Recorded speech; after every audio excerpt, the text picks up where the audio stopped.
Marc chapitre 8 verset 34 dit « Alors, appelant la foule avec ses disciples, il leur dit « Si quelqu'un veut venir après moi, qu'il renonce à lui-même, qu'il se charge de sa croix et qu'il me suive. » Dans ce verset, Jésus enseigne la nature du discipulat et les exigences pour le suivre.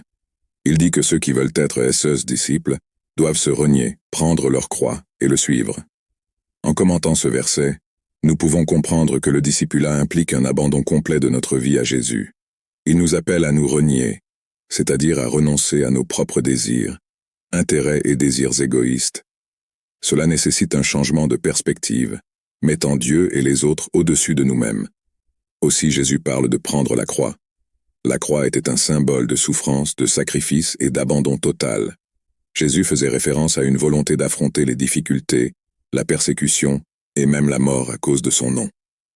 Il nous met au défi d'être prêts à faire tous les sacrifices nécessaires pour le suivre et vivre selon ses enseignements. Suivre Jésus implique une vie d'engagement, de renoncement et d'obéissance. Cela exige une dépendance totale envers lui et une volonté d'abandonner notre propre volonté en faveur de la volonté de Dieu. Ce verset nous rappelle aussi que Jésus est l'exemple ultime à suivre. Lui-même a pris la croix, a souffert et est mort pour nous, nous montrant le chemin de la rédemption et de la vie éternelle.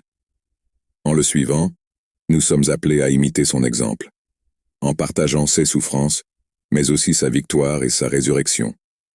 Laissons ce verset nous mettre au défi d'évaluer notre engagement envers Jésus.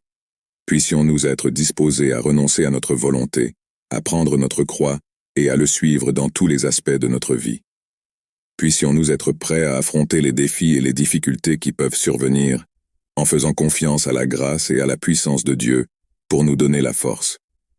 Puisse notre condition de disciple être marquée par un abandon complet à Jésus, lui permettant de transformer nos vies et de nous conduire à son plus grand dessein.